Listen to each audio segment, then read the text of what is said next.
ঈদের চাঁদ উঠে যাওয়ার পর থেকে, মানে শাওয়ালের চাঁদ বা শাওয়াল মাস শুরু করা থেকে নিয়ে ঈদের সালাত পর্যন্ত যেই সুন্নাহ বিষয়গুলো আসবে, যেগুলো আমাদের করা উচিত, সেই কথাগুলো আপনাদেরকে স্মরণ করিয়ে দেওয়াটাই হচ্ছে আজকের উদ্দেশ্য।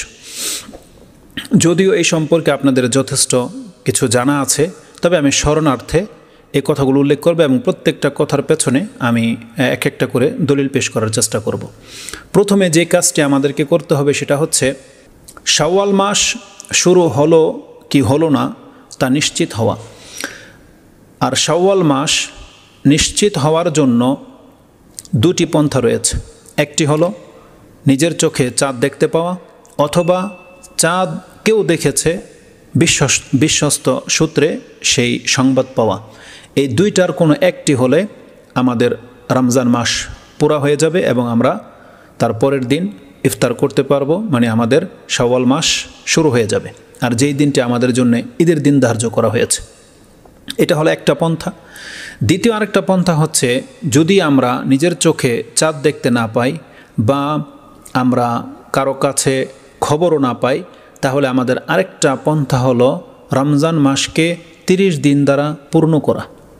রমজান মাস যখনই 30 দিন পূর্ণ হয়ে যাবে, তার পরের দিন বা ওই সন্ধ্যায় চাঁদ আমরা দেখতে পাই আর নাই বা পাই, আর যেমনি রমজান মাস 30-এ আমরা গণনায় পূর্ণ করে ফেলব, তার পরের দিনই হচ্ছে শাওয়ালের প্রথম তারিখ। এটা হচ্ছে দ্বিতীয় পন্থা। এই দুইটি পন্থার মাধ্যমে মাসের পূর্ণতা এবং পরবর্তী মাসে পদার্পণ করার বা প্রবেশ করার সঠিক পদ্ধতি। আর এই সম্পর্কে স্পষ্ট হাদিস রয়েছে, অনেকগুলো হাদিস আছে। আমি কেবলমাত্র একটা হাদিস আপনার কাছে কোট করব, যে হাদিসটা ইমাম মুসলিম তার 14 নম্বর অধ্যায় কিতাবুস সাওম তার 2 নম্বর পর্বে আপনি পেয়ে যাবেন। হাদিস নাম্বার হচ্ছে 2398। আর এই হাদিসগুলো আপনি বাংলা অ্যাপসের সাথে আল হাদিসের সাথে মিল পাবেন এবং হাদিস একাডেমি যেটা প্রকাশনী, এই প্রকাশনীর সাথে মিল রয়েছে। আর বুখারীর তাওহীদ পাবলিকেশনের সাথে মিল পাবেন, এটাও বাংলা হাদিস এবং আই হাদিসের অ্যাপসের নাম্বারের সাথে মিল রয়েছে। তো মুসলিমে হাদিসটি 2398 এবং বুখারিতে ইমাম বুখারি তার 30 নম্বর অধ্যায় কিতাবুস সাওম এর 5 নম্বর পর্বটাই হচ্ছে হাল ইউকালু রামাদানু আউ শাহরু রামাদান।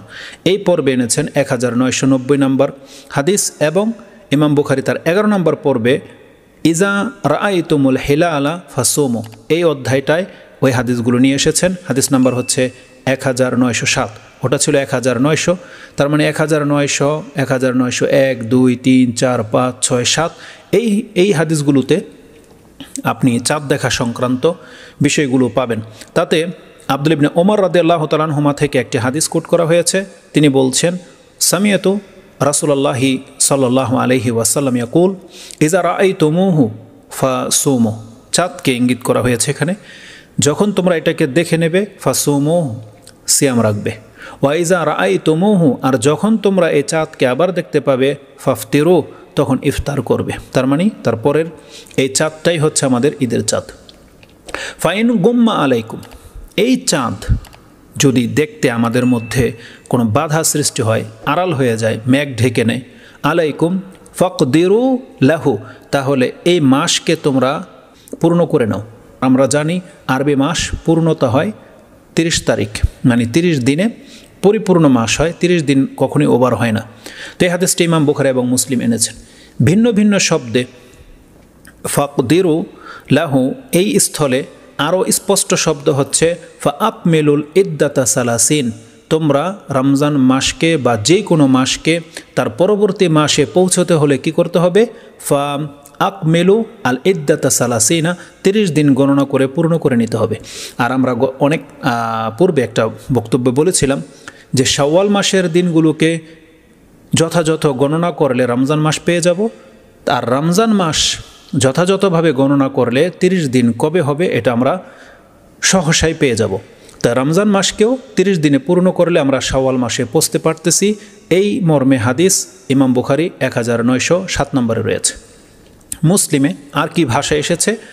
ফাইন গুম্মা আলাইকুম ফাসুমু সালাসিনা ইয়াওমান, যদি চাঁদ তোমাদের আড়ালে থেকে যায় তাহলে তোমরা 30 দিন সিয়াম পূরণ করে নাও, তারপরেই শাওয়াল চলে আসবে। এটা ইমাম মুসলিম 2404 নম্বর উল্লেখ করেছেন।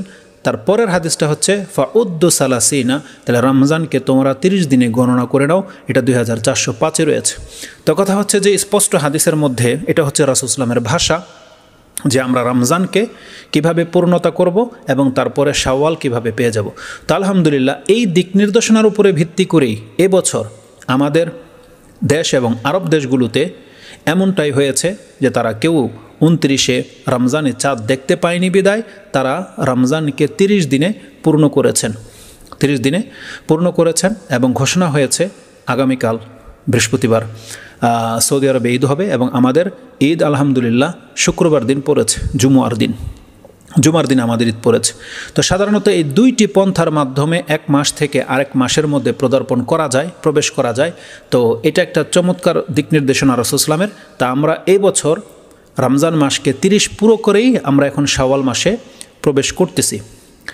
এরপর আমাদের কাজ হলো, এটা ব্যক্তি পর্যায়ে না হলেও রাষ্ট্রীয়ভাবে বা সমষ্টিগতভাবে আমরা কোনো না কোনোভাবে হাসিল হয়েই যাই, মানে করেই ফেলি। তা আলহামদুলিল্লাহ রমজান পূর্ণ করে আমরা কবে ঈদ এটা আমরা জানতে পেরেছি। এখন আমাদের যেটা করণীয় সেটা হচ্ছে, যেহেতু আমরা চাঁদ দেখিনি, তো যারা চাঁদ দেখার প্রয়োজন বোধ করবে না, কারণ সে জেনে যাবে যে আমি তো ঈদে পৌঁছেই যাচ্ছি, কিন্তু জেনে নেন এরপরেও চাঁদ দেখাটা আমাদের জন্য হচ্ছে সুন্নাহ। আর এটা শুধু রমজান আর ঈদের চাঁদ নয়, বরং প্রত্যেকটা মাসের নতুন চাঁদ যখন ওঠে আমাদের উচিত এই চাঁদকে দেখা এবং দেখে এই চাঁদেরকে লক্ষ্য করে আল্লাহ সুবহানাহু ওয়া তাআলার কাছে যেই মাসের চাঁদ উঠেছে সেই মাসের কল্যাণ হাসিল করার দোয়া করা এবং অকল্যাণ থেকে আল্লাহর কাছে আশ্রয় কামনা করা উচিত। এই জন্য আমাদেরকে চাঁদ দেখতে হবে, কারণ চাঁদ দেখার দোয়ার মধ্যে এত চমৎকার দুটি জুমলা রয়েছে যার মাঝে বোঝা যায় যে চাঁদ যখন উদিত হয় তখন আল্লাহ সুবহানাহু ওয়া তাআলা এর সাথে এই মাসের কিছু কল্যাণ অকল্যাণ রেখে দিয়েছে, যেটা হয়তো আল্লাহ সুবহানাহু ওয়া তাআলা প্রত্যেক চাঁদের সাথে এই জমিনে বাস্তবায়ন ঘটান। যেমন চাঁদ দেখার যে দোয়াটা রয়েছে সেই দোয়াটি আপনি পাবেন তিরমিজিতে, মুসনাদে আহমদে এবং মিশকাতেও পাবেন। মিশকাতে ইমাম তাবরিজি তিনি আপনার তিরমিজি থেকে গ্রহণ করেছেন। তো তিরমিজিতে হাদিসটা 45 নম্বর অধ্যায় কিতাব দোয়াতে আছে, 51 নম্বর পর্বে ইনদা রুয়াতিল হেলাল, যে চাঁদ দেখার সময় আপনি কি দোয়া করবেন সেই পর্বতে উল্লেখ করেছেন। এবং মুসনাদে আহমদে হাদিসটা 1397 রয়েছে, আর তিরমিজিতে হাদিসটা 3451 রয়েছে, 3451। মিশকাতে আপনি হাদিসটা 2488 পেয়ে যাবেন। তালহা ইবনে ওবাইদুল্লাহ একজন সাহাবী, তিনি এই হাদিসের বর্ণনাকারী। আন্নান নবী সাল্লাল্লাহু আলাইহি ওয়াসাল্লাম আন্নান নবী সাল্লাল্লাহু আলাইহি ওয়াসাল্লাম কানা ইযা রাআল হেলাল, রাসূলুল্লাহ সাল্লাল্লাহু আলাইহি ওয়াসাল্লাম যখন চাঁদ দেখতেন, হেলালকে দেখতেন, কালা, আর হেলাল হচ্ছে প্রথম দিনের চাঁদ, প্রথম দ্বিতীয় তৃতীয় মানে চিকন যেই চাঁদটা হয় এটা হচ্ছে হেলাল। আর এমনি সাধারণত হয় কামার, আর বদর হয় পূর্ণিমার চাঁদ। তো যাই হোক, ইজা রাআল হেলাল, তিনি যখন এই প্রথম দিনের চাঁদকে দেখতেন, কালা আল্লাহুম্মা আহিল্লাহু, আরেকটা বর্ণনা আসছে আল্লাহুম্মা আহালিলহু, আল্লাহ উদিত করো, এই হেলালকে আমাদের কাছে প্রকাশ করো, আলাইনা আমাদের জন্যে, বিল ইয়ুমনি, আরেক বর্ণনা আসছে বিল আমনি ওয়াল ইমান, আমাদের জন্য এই চাঁদ যেন নিরাপত্তা এবং ইমানের বাহন হয়ে আসে। ওয়াসালামাতি ওয়াল ইসলাম, আমন আর সালামাত এই দুইটা কাছাকাছি শব্দ, তবে দুইটার ব্যাপকতা খুব ভিন্ন। এক হচ্ছে আমভাবে নিরাপত্তা, আরেকটা হলো যেই কোনো বিপদ আপদ থেকে মুক্ত হওয়া। দুইটা আরও ব্যাপক অর্থ রাখে।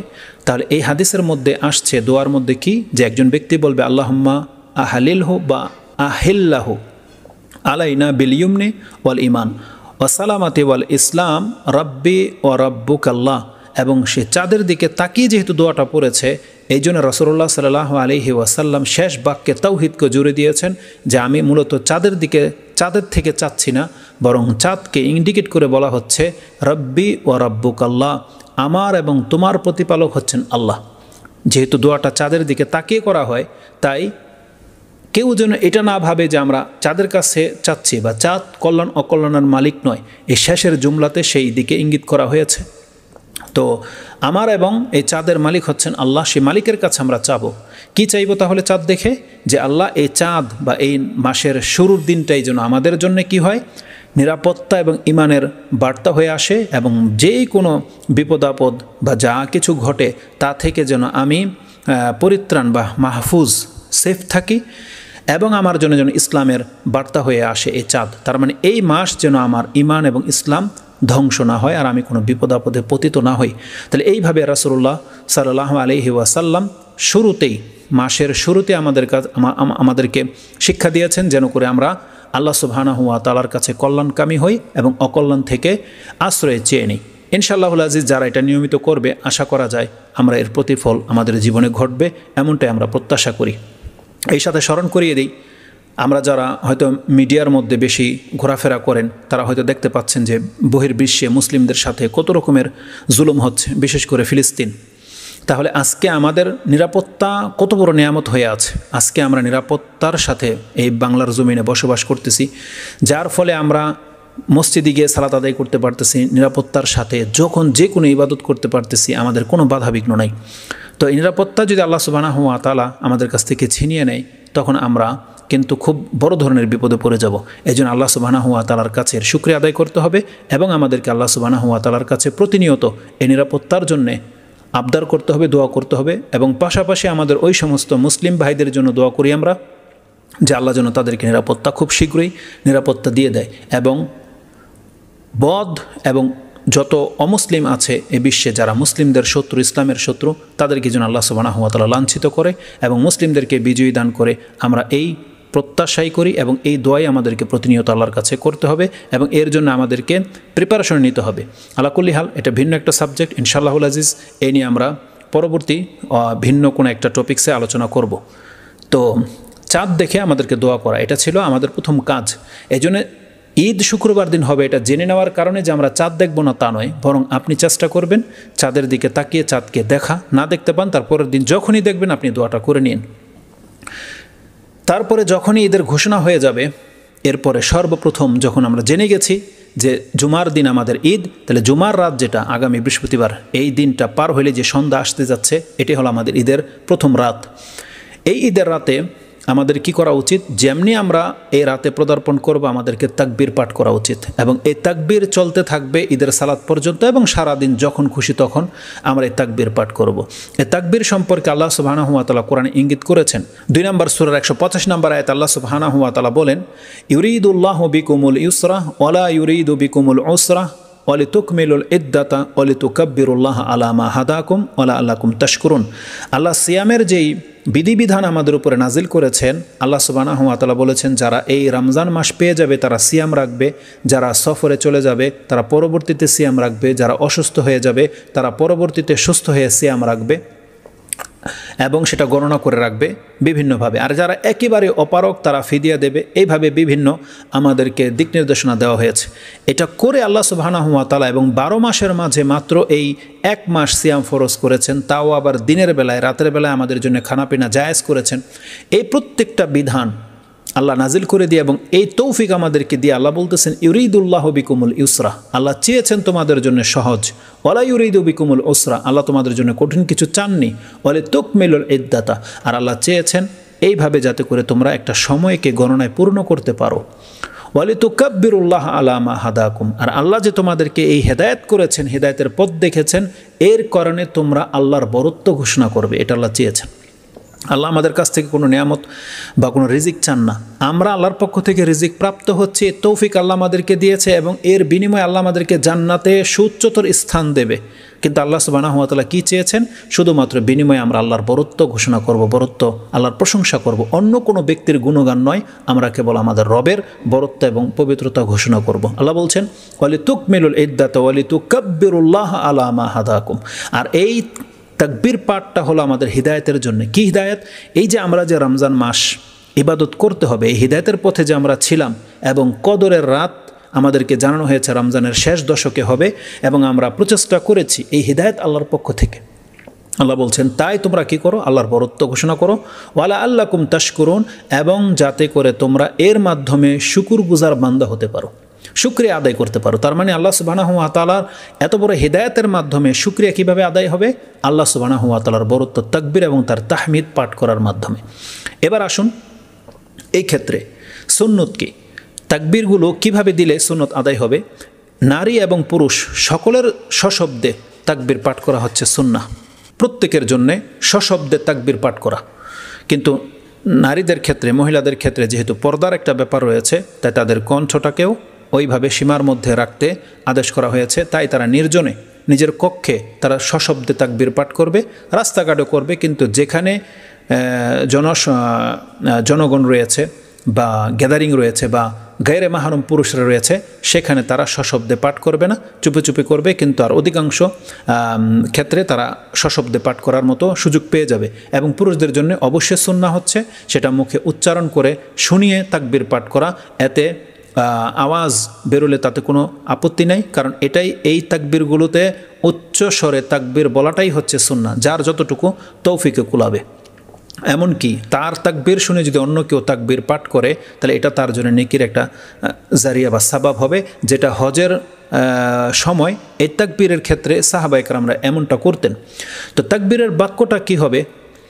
এই ক্ষেত্রে শর্টলি আমি বলে দিই, তাকবীরের বাক্যগুলো হবে আল্লাহু আকবার, আল্লাহু আকবার, আল্লাহু আকবার, লা ইলাহা ইল্লাল্লাহু ওয়াল্লাহু আকবার, আল্লাহু আকবার ওয়ালিল্লাহিল হামদ। এটা হচ্ছে মূলত ঈদের তাকবীর। আপনি যদি লক্ষ্য করেন তাহলে দেখতে পাবেন আমি এখানে প্রথমে 3 বার বলেছি আল্লাহু আকবার। প্রথম আল্লাহু আকবার, আল্লাহু আকবার, আল্লাহু আকবার, লা ইলাহা ইল্লাল্লাহু ওয়াল্লাহু আকবার, আল্লাহু আকবার ওয়ালিল্লাহিল হামদ। আর লাস্টে 2 বার বলেছি, তারপরে ওয়ালিল্লাহিল হামদ। কেন? আমাদের সমাজে প্রচলিত আছে, তারা দেখবেন 2 বার বলে, আর কেউ কেউ হয়তো 3 বার। আপনি দেখতে পাবেন যে প্রথমে 3 বার তাকবীর পাঠ করে, তারপরে লা ইলাহা ইল্লাল্লাহ, তারপরে 2 বার তাকবীর, তারপরে ওয়ালিল্লাহিল হামদ বলে থাকে। এই ব্যতিক্রম আপনাকে কোনো বড় ধরনের ক্ষতিতে ফেলবে না। কারণ এর প্রথম কথা হচ্ছে, আপনি জেনে নেন এই তাকবীর এইভাবে পাঠ করতে হবে, এটা রাসূলুল্লাহ সাল্লাল্লাহু আলাইহি ওয়াসাল্লাম থেকে সরাসরি কোনো হাদিসে আসেনি। 2-1টা হাদিস রাসূল সাল্লাল্লাহু পর্যন্ত নিয়ে মারফু করা হয়েছে, মানে পৌঁছানো হয়েছে, কিন্তু সেই হাদিসের সনদ দুর্বল, সঠিকভাবে আসেনি।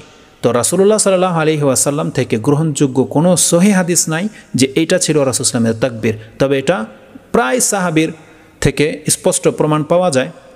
আমি সবগুলো হয়তো এখানে উল্লেখ করব না, যেহেতু আমার বক্তব্যটা হবেই সংক্ষিপ্ত। তো 2-3 জন সাহাবীর শুধু আমি কথা আপনার কাছে নকল করতেছি, যাতে আপনার মনের প্রশান্তির জন্য। সব থেকে বেশি যে সাহাবীর বরাত দিয়ে আমাদের সমাজে কথা বলা হয় সেটা হচ্ছে আব্দুল ইবনে মাসউদ। এই আব্দুল ইবনে মাসউদ রাদিয়াল্লাহু তাআলা আনহুর 2টা আমল, একটার মধ্যে 2 তাকবীরের কথা আছে, আর একটার মধ্যে 3 তাকবীরের কথা আছে, মানে 3 বার তাকবীর বলার কথা আছে। 3 বার তাকবীর, 2 তাকবীরের কথা তো আপনারা জানেন, যেহেতু আমাদের সমাজে প্রচলিত আছে। 3 তাকবীরের দলিলগুলো শুধু আমি আপনার কাছে পেশ করি। 3 বার তাকবীর বলার দলিল। আনিল আসওয়াদ ক্বালা কানা আব্দুল্লাহ ইয়ানি আব্দুল ইবনে মাসউদ ইউকাব্বিরু মিন সালাতিল ফজরি ইয়াউমা আরাফা। তিনি আরাফার দিনের ওই বর্ণনাতে এই কথাগুলো আছে। আরাফার দিনের তাকবীর পাঠ করতেন ইলা সালাতিল আসর, এবং আসরের নামাজ পর্যন্ত, মিনান নাহার দিনের বেলা, ইয়াকুল আল্লাহু আকবার, আল্লাহু আকবার, আল্লাহু আকবার। তাতে 3 বারের কথা আছে, যেমনটা আমি বলেছি। লা ইলাহা ইল্লাল্লাহু আল্লাহু আকবার, আল্লাহু আকবার ওয়ালিল্লাহিল হামদ। এটা মুসান্নাফ ইবনু আবি শাইবা, হাদিস নাম্বার হচ্ছে 5633। এবং সুনান দারাকুতনিতে রয়েছে আন জাবির বিন আবদুল্লাহ ইউকাব্বিরু ফি সালাওয়াতি আইয়ামিত তাশরিক, এবং তিনি প্রত্যেক সালাওয়াত নামাজের পরে তাকবীর দিতেন আইয়ামে তাশরিকের দিনগুলো, আল্লাহু আকবার, আল্লাহু আকবার, আল্লাহু আকবার সালাসান। তিনি 3 বার বলতেন এই জুমলাটা। এটা সুনান দারাকুতনিতে আছে 1745। ওয়ান ইকরিমা রাহিমাহুল্লাহ বলছেন আন ইবনে আব্বাসিন মিসলাহু, ইবনে আব্বাসও 3 বার করে আল্লাহু আকবার বলতেন। এটা সুনান দারাকুতনি 1746-এ রয়েছে। হাসান আল বসরি ও আতা রাহিমাহুল্লাহ তাদের থেকে প্রমাণ আছে আনিল হাসান ফি তাকবীরি আইয়ামিত তাশরিক। দেখেন আইয়ামে তাশরিকের কথা আছে আল্লাহু আকবার, আল্লাহু আকবার, আল্লাহু আকবার 3 বারের কথা আছে। ওয়ান আতা ইবনু আবি রাবাহিন আন্নাহু ইউকাব্বিরুল্লাহ সালাসা মাররাতিন, এবং আতা ইবনু আবি রাবাহিন তিনিও 3 বার করে আল্লাহু আকবার বলতেন।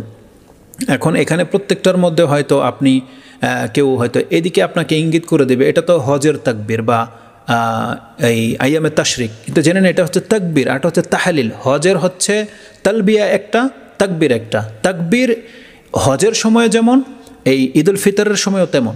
আর তালবিয়া শুধুমাত্র হজের জন্য খাস, ওটা ঈদুল ফিতরের দিন নয়। ওই তালবিয়া হচ্ছে লাব্বাইক আল্লাহুম্মা লাব্বাইক, ওটা শুধু হজের তাকবীর।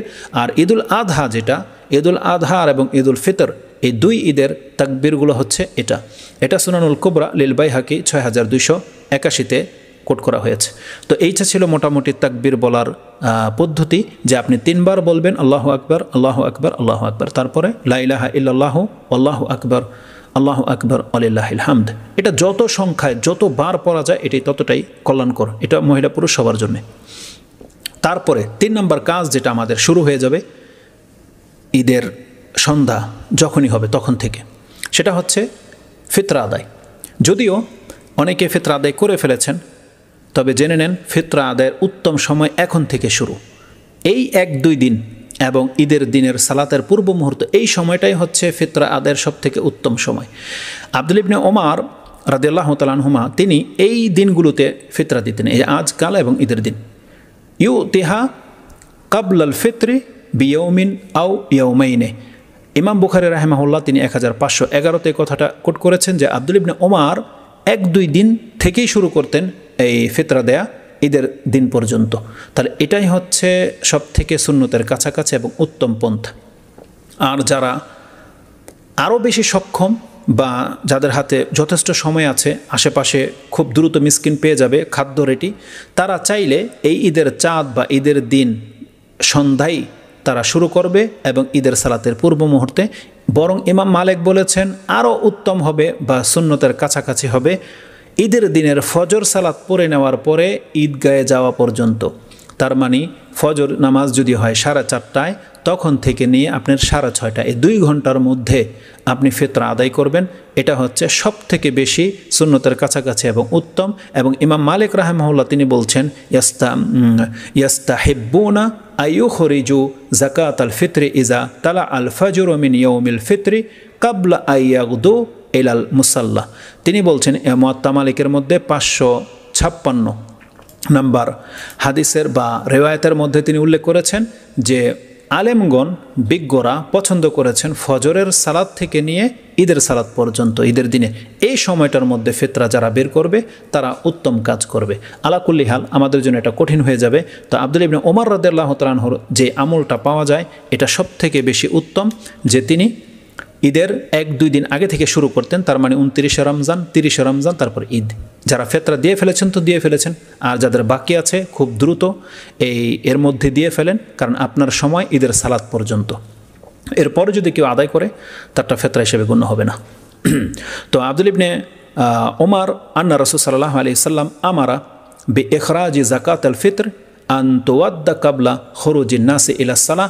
আব্দুল ইবনে ওমর রাদিয়াল্লাহু তাআলা আনহু তিনি কোট করেছেন হাদিস যে রাসূলুল্লাহ সাল্লাল্লাহু আলাইহি ওয়াসাল্লাম আমাদেরকে আদেশ করেছেন যেন আমরা যাকাতুল ফিতর বের করি আন তুওয়াদ্দা কাবলা খুরুজিন নাসি ইলা সালাহ, মানুষ সালাতে যাওয়ার আগেই যেন আমরা এই ফিতরা আদায় করে ফেলি। এটা ইমাম বুখারী 1503 এবং ইমাম মুসলিম 2179 নম্বর হাদিস উল্লেখ করেছে। যদি কেউ ঈদের সালাতের পরে ভাবেন যে আমি পরে দেব, তাহলে এটা চলবে না, আপনার জন্য এটা ফিতরা কবুল হবে না। এই ক্ষেত্রে ইবনে আব্বাস রাদিয়াল্লাহু তাআলা আনহুমা থেকে স্পষ্ট হাদিস রয়েছে যে ফারাদা রাসূলুল্লাহ সাল্লাল্লাহু আলাইহি ওয়াসাল্লাম যাকাতাল ফিতর মান আদ্দাহা কাবলা as-সালাত ফাহিয়া যাকাতুন মাকবুলাতুন ওয়া মান আদ্দাহা বাদা সালাহ ফাহিয়া সাদাকাতুম মিনাস সাদাকা।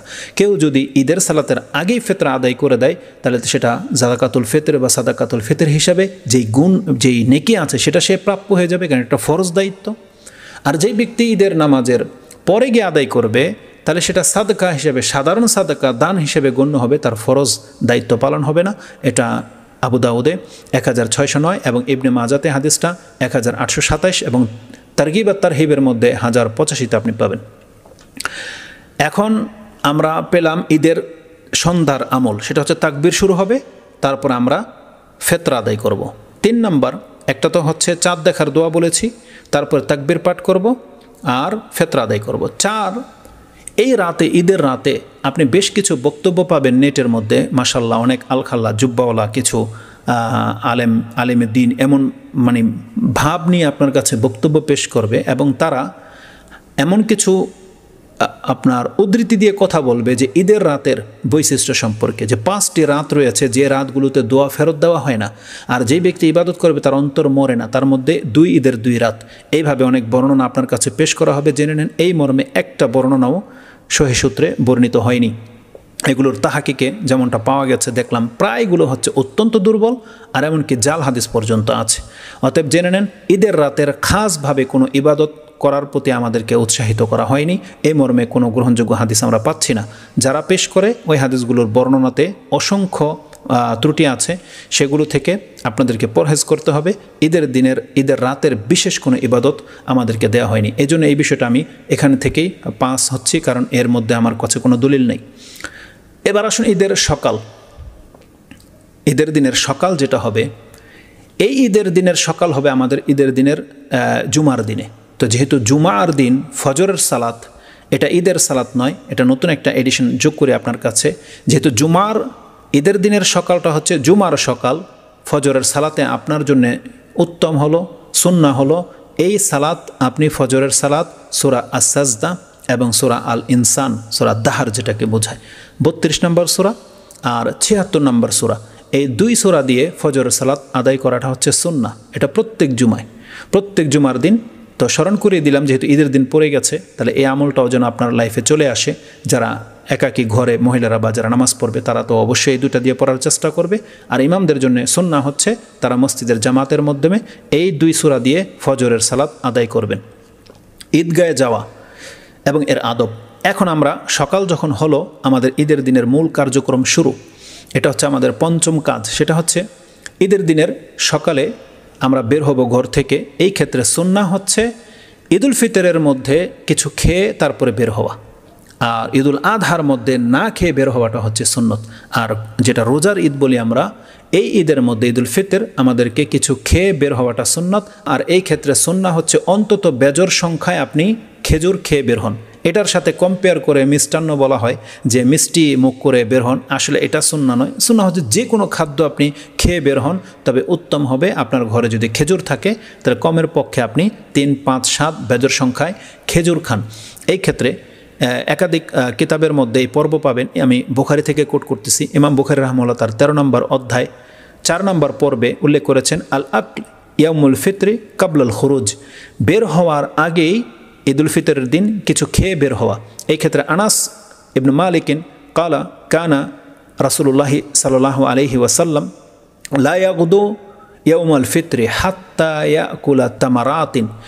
আনাস রাদিয়াল্লাহু তাআলা আনহু বলছেন যে রাসূলুল্লাহ সাল্লাল্লাহু আলাইহি ওয়াসাল্লাম ঈদের দিনের সকালে বের হতেন না, ইয়াগুদু বা সকাল করতেন না ইয়াউমুল ফিতরের দিন, হাত্তা ইয়াকুলা তামারাতিন, কিছু সংখ্যক খেজুর তিনি খেয়ে তারপরে বের হতেন বা সকাল করতেন। ওয়ায়াকুলুহুন্না উইত্রান, আরেকটা বর্ণনায় আসছে তিনি বেজর সংখ্যায় খেতেন। ইমাম বুখারী রাহিমাহুল্লাহ এই হাদিসটাকে 953 নম্বরে উল্লেখ করেছেন। তাহলে যেহেতু এখানে খেজুরের কথা আছে, আমাদের জন্য সুন্নাহ হচ্ছে, যেহেতু রমজানে অনেকের ঘরেই খেজুর রিজার্ভ আছে, সুন্নাহ হচ্ছে খেজুর খেয়ে বের হওয়া। আর না হয় আমাদের ঘরে যেই ধরনের খাদ্য প্রস্তুত থাকবে সেটাই আমরা খাবো ইনশাআল্লাহুল আজিজ। এটা হচ্ছে সুন্নাহ। তো এটা হচ্ছে আমাদের 5ম কাজ, যে আমরা কিছু খেয়ে বের হব। এখন 6ষ্ঠ কাজ হচ্ছে উত্তম অবস্থা গ্রহণ করা, ব্যবস্থা নেয়া। সেটা কি? গোসল করা, সুগন্ধি ব্যবহার করা, উত্তম পোশাক পরা। এগুলো হচ্ছে সব উত্তম ব্যবস্থার অন্তর্ভুক্ত। আমি যদি এখানে দলিল নাও পেশ করি আর আমি যদি এটা নাও বলি, তারপর আপনারা এমনটাই করবেন। আলহামদুলিল্লাহ মুসলিমরা এমনটা করে থাকে। তো এই জন্য আমরা 6 নম্বরের মধ্যে কোনো আর বেশি লম্বা করতেছি না। তাহলে আমাদেরকে গোসল করে পবিত্রতা অর্জন করে উত্তম পোশাক পরে সুগন্ধি ব্যবহার করে আমরা ঈদগাহে যাব। তবে এক্ষেত্রে পৃথক হচ্ছে আমাদের মা বোন নারীরাও আমাদের সাথে ঈদগাহে যাবে, ঈদের মসজিদে যাবে। যেই সব মসজিদে ব্যবস্থা করা হয়েছে আলহামদুলিল্লাহ, বেশ কিছুদিন তাদেরকে এইভাবে মাহরুম করে রাখা হয়েছিল, কিন্তু বাংলার জমিনে এখন এমন অসংখ্য মসজিদ তাদের জন্য সে উন্মুক্ত করে দিয়েছে যেখানে তাদের সালাতের ব্যবস্থা আছে। তারা অবশ্যই যাবে সেখানে, কোনো রকমের বাধা বিপত্তি না থাকলে, সামর্থ্য থাকলে অবশ্যই সেখানে যাবে। আর তাদের পুরুষদের উচিত তাদেরকে সঙ্গে করে নিয়ে যাওয়া। এই ক্ষেত্রে আপনাদের জন্য একান্ত জরুরি হচ্ছে আপনাদের গায়ে কোনো পারফিউম ব্যবহার করতে পারবেন না। ঈদগাহে যাওয়ার জন্যে আপনি আপনার যত দামি পোশাকের বোরকা হিজাব থাক সেটা আপনি পরেন, কিন্তু রং চং মাখানো, স্টার, তারা, এই চমকানো এই ধরনের কোনো পোশাক পরে আপনি বের হবেন না, এবং আপনি সুগন্ধি থেকে বেঁচে থাকবেন। এই দুইটা পরিহার করে আপনি স্বাভাবিক পোশাকে, ভিতরে আপনার খুব দামি পোশাক থাক, চাকচমকপূর্ণ পোশাক থাক, কিন্তু ওপর থেকে সেটা যেন প্রকাশ না পায় এমন পোশাক পরে আপনি ঈদগাহে অবশ্যই যাবেন। এটা আপনার জন্য অনেক কল্যাণকর ইনশাআল্লাহুল আজিজ। এই পয়েন্টটা নিয়ে পৃথক একটা বক্তব্য অত্যন্ত জরুরি। আমি চেষ্টা করব, যদিও অনেকে অনেক মন্তব্য করবে, তবে আমি চেষ্টা করব সেই বক্তব্য পেশ করার। তাহলে 6 নম্বর পয়েন্ট হচ্ছে আমাদেরকে ঈদগাহে প্রস্তুতি নিয়ে যাওয়া, আর মা বোনদের জন্য শালীন পোশাক পরা এবং পারফিউম, আতর বা যে কোনো সুগন্ধি পরিহার করা। 7ম হচ্ছে ঈদের সালাতের জন্যে মুসল্লায় যাওয়া। এটা একটা সুন্নাহ যে আমাদেরকে মসজিদে নয় বরং ঈদের নামাজটা মুসাল্লা বা ঈদগাহে হইতে হবে, এটা হচ্ছে সুন্নাহ। এই ক্ষেত্রে এই সুন্নাতকে যারা বাস্তবায়ন করবে তারা বেশি হকের পথে আছে। কিন্তু আমরা যারা সুন্নতের দাবিদার, আমরাও তো কোরআন হাদিসের অনুসারী বলে দাবি করি, কিন্তু আমলের মধ্যে আমাদের সে তৎপরতাটা নাই। আজকে কেন যেন একটা স্বার্থ জড়িত হয়ে গেছে বিভিন্ন মসজিদে ভাগ ভাগ হয়ে যাওয়ার কারণে, কারণ ডোনারের ব্যাপার আছে, কালেকশনের ব্যাপার আছে।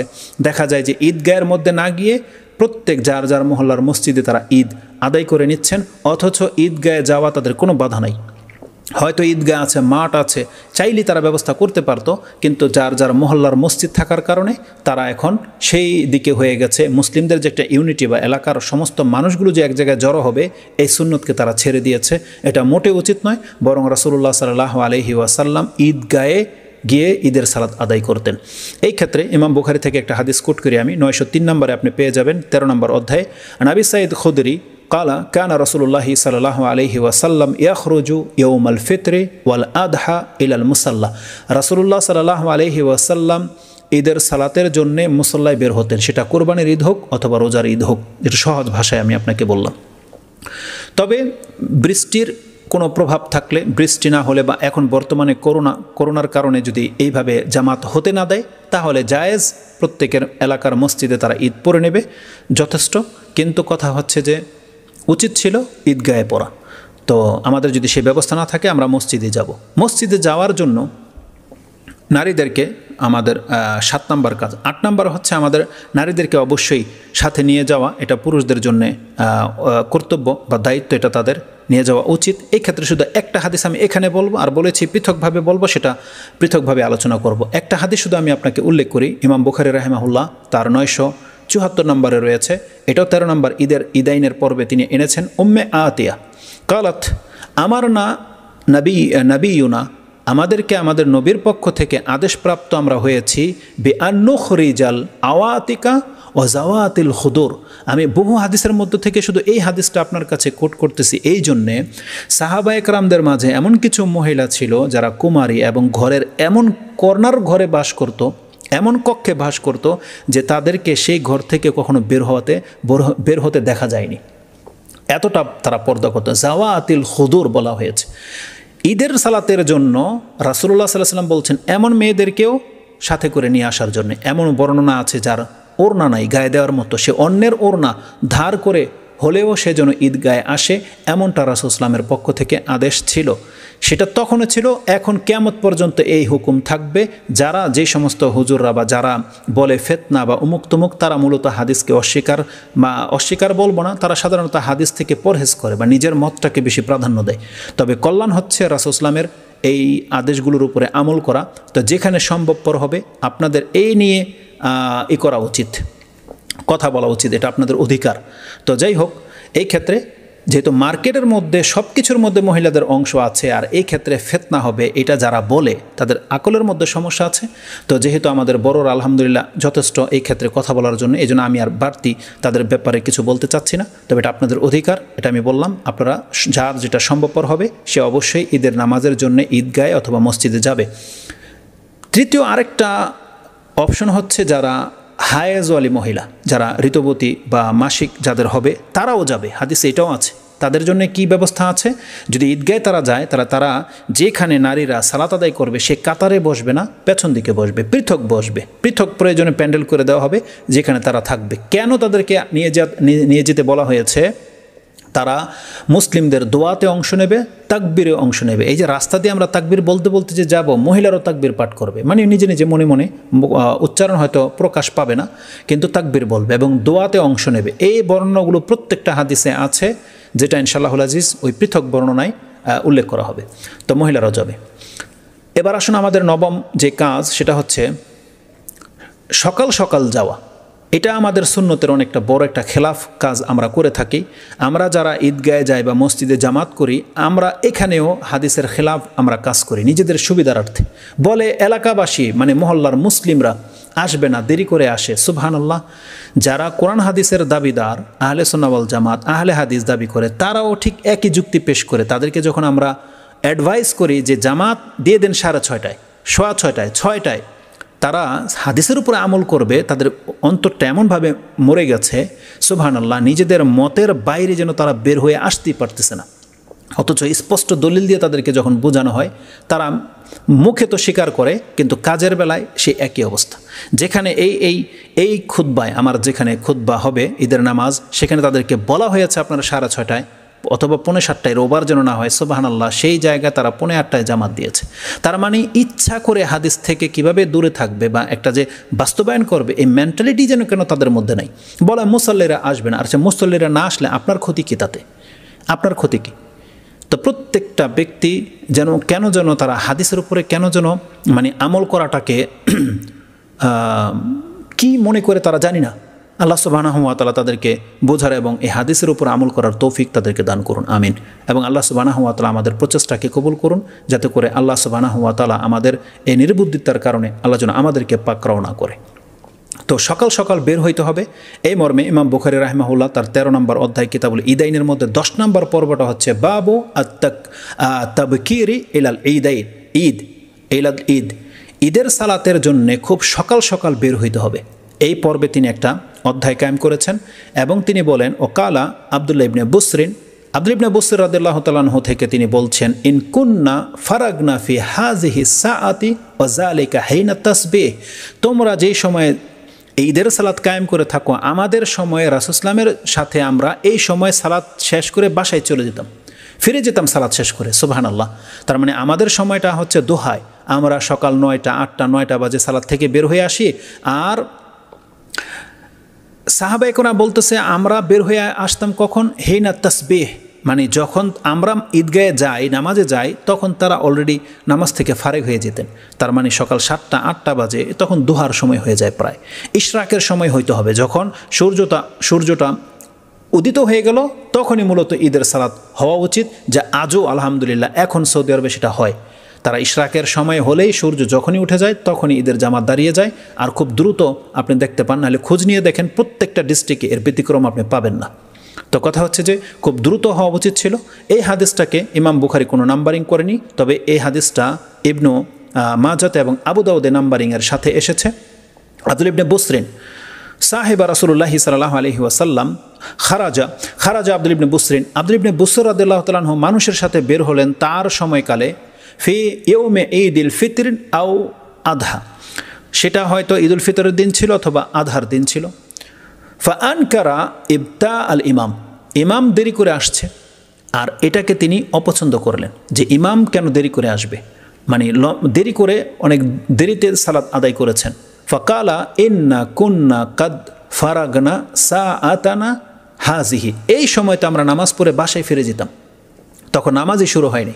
তখন তিনি হাদিসটা বলেছিলেন যে এই সময়টা আমরা নামাজ পড়ে বাসায় চলে যেতাম। ওয়াজালিকা হিনা তাসবিহ, এটা হচ্ছে সালাতুদ দুহা বা চাশত যেটা আমরা বলি, সেই সময়টা হচ্ছে এই তাসবির সময়। আবু দাউদে হাদিসটা এনেছেন 1135 এবং ইবনে মাজাতে হাদিসটা 1317-তে রয়েছে। আমরা নাজায়েজ সময় পড়তেছি এমনটা নয়, বরং কল্যাণ হচ্ছে খুব দ্রুত পড়ে নেওয়া, এটাই হওয়া উচিত ছিল। 10 নম্বর পয়েন্ট যেটা আমি আপনাকে বলবো, আমাদেরকে খুব দ্রুত সকাল সকাল যাওয়া উচিত ছিল, যদি ব্যবস্থা থাকে যেই ঈদগাহে আপনার আশেপাশে বা যেই মসজিদে খুব দ্রুত সালাত আদায় করে, আমাদের জন্য উচিত হবে সেই মসজিদে যাওয়া, সেটাকে প্রাধান্য দেওয়া। তারপর আমাদেরকে কি করতে হবে? সালাতের জন্যে যাদের নিকটবর্তী পায়ে হেঁটে যাওয়াটা পসিবল হবে, সহজ হবে, ক্ষমতায় কুলাবে তাহলে তারা যেন অবশ্যই পায়ে হেঁটে যাবে এবং পায়ে হেঁটে আসবে। এই মর্মে ইমাম বুখারী রাহিমাহুল্লাহ একটা পর্ব করেছেন, বাবু আল মাশি ওয়া রুকবাতি ইলাল ঈদে ওয়া সালাতি কাবলাল খুরুজি বিগাইরি আজানিন ওয়ালা ইকামা। এইভাবে একটা পর্ব করেছেন যে সে সাওয়ারিতেও যেতে পারবে এবং পায়ে হেঁটেও যেতে পারবে। এই ক্ষেত্রে তিনি এতটাই শুধু পর্ব করেছেন, কিন্তু উল্লেখযোগ্য শক্ত কোনো হাদিস পেশ করেননি। আর যে হাদিসগুলো ইবনে মাজাতে এবং আবু দাউদে এসেছে যে রাসূল সাল্লাল্লাহু আলাইহি পায়ে হেঁটে গিয়েছিলেন এবং পায়ে হেঁটে আসতেন, এটা হচ্ছে সুন্নাহ। শোয়েব আল আরনাউত প্রত্যেকটা হাদিসকে অত্যন্ত দুর্বল, কোনোটার মধ্যে দুর্বল বলে উল্লেখ করেছেন, যদিও নাসিরুদ্দিন আলবানী হাদিসগুলোকে হাসান সহিহ বলেছেন। এই জন্য এই হাদিসগুলো আমি এখানে উল্লেখই করতে চাচ্ছি না। এটা যার যার সাধ্যের উপরে। যদি কোনো ব্যক্তি পায়ে হেঁটে যাওয়াটা পসিবল হয় সে পায়ে হেঁটে যাবে, আর যার দূরের পথ সে যানবাহন গ্রহণ করতে পারে। এই জন্য এটা অত বড় বিষয় নয়। 11 নম্বরে হচ্ছে আমরা যখন ঈদের মাঠে যাব বা মসজিদে যাব, যদি ঈদগাহে হয় তাহলে আমাদের জন্য সুন্নাহ হচ্ছে আমরা তাকবীর বলতে বলতে যাব এবং সেখানে গিয়ে আমরা নীরবতার সাথে অপেক্ষা করব ইমামে আসার আগ পর্যন্ত তাকবীর বলতে থাকব। কিন্তু যদি সালাতটা মসজিদে হয় তাহলে অবশ্যই আমাদেরকে মসজিদে বসার আগে 2 রাকাত সালাত আদায় করতে হবে। কারণ এই ক্ষেত্রে আমভাবে রাসূল ইসলামের হুকুম রয়েছে। রাসূল ইসলাম বলেছেন, ইজা দাখালা আহাদুকুমুল মসজিদ ফালা ইয়াজলিস হাত্তা ইউসাল্লি রাকাতাইনি। যদিও ঈদের সালাতের ক্ষেত্রে বলা হয়েছে ঈদের 2 রাকাত সালাত ছাড়া আর কোনো নামাজ নাই, এটা আম হুকুম। এটা ঈদগাহের জন্যে, ঈদের সালাতের জন্যে উদ্দেশ্য করে আপনি 2 রাকাতের ব্যতীত 4 রাকাত নামাজ পড়তে পারবেন না। কিন্তু যদি আপনি নামাজ মসজিদে গিয়ে পড়েন আর ইমাম আসতে দেরি হবে বা জামাত এখনও বাকি, আপনি আধা ঘন্টা আগে গিয়েছেন, তাহলে মসজিদে হওয়ার কারণে আপনার জন্য কর্তব্য হচ্ছে আপনি অবশ্যই 2 রাকাত সালাত পড়েই বসবেন। এটাই হচ্ছে সুন্নাহ। কিন্তু এই দিন যদি কোনো অপারগতার কারণে কেউ পরিহার করে বা না পারে করতে, আমরা তাকে বড় ধরনের অপরাধী তো ভাববো না।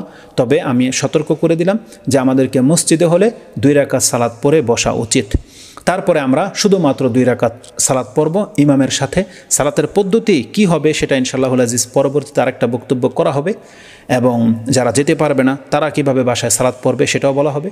তো আমরা ঈদগাহ এখন ধরেন পৌঁছে গেছি বা মসজিদে পৌঁছে গেছি, এখন আমাদের কাজ হচ্ছে চুপচাপ বসে থাকা, তাকবীর পাঠ করা।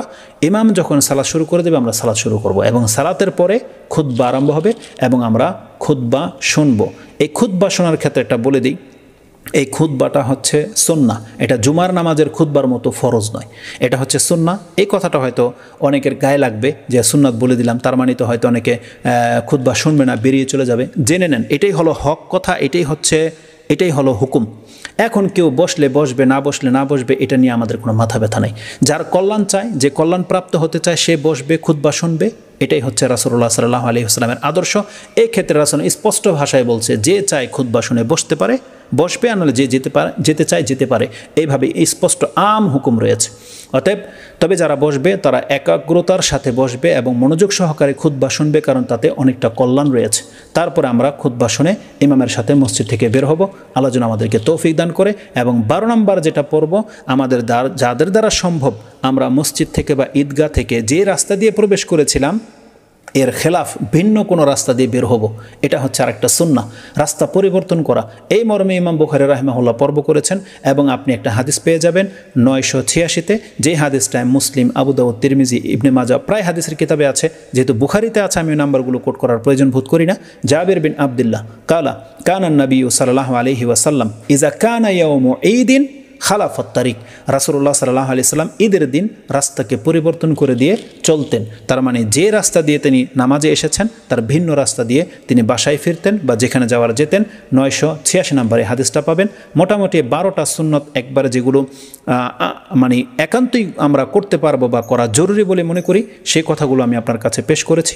আল্লাহ যেন আমাকে এবং আমাদের ভাইদেরকে এই সুন্নতগুলোর প্রতি আমল করার তৌফিক দান করে, এবং এর যা আজরে সওয়াব রয়েছে আল্লাহ যেন আমাকে সেই কল্যাণের অন্তর্ভুক্ত করেন। আমিন ইয়া রাব্বাল আলামিন। তাকাব্বালাল্লাহু মিন্না ওয়া মিনকুম আন সালিহাল আমাল। আসসালামু আলাইকুম ওয়া রাহমাতুল্লাহি ওয়া বারাকাতুহু।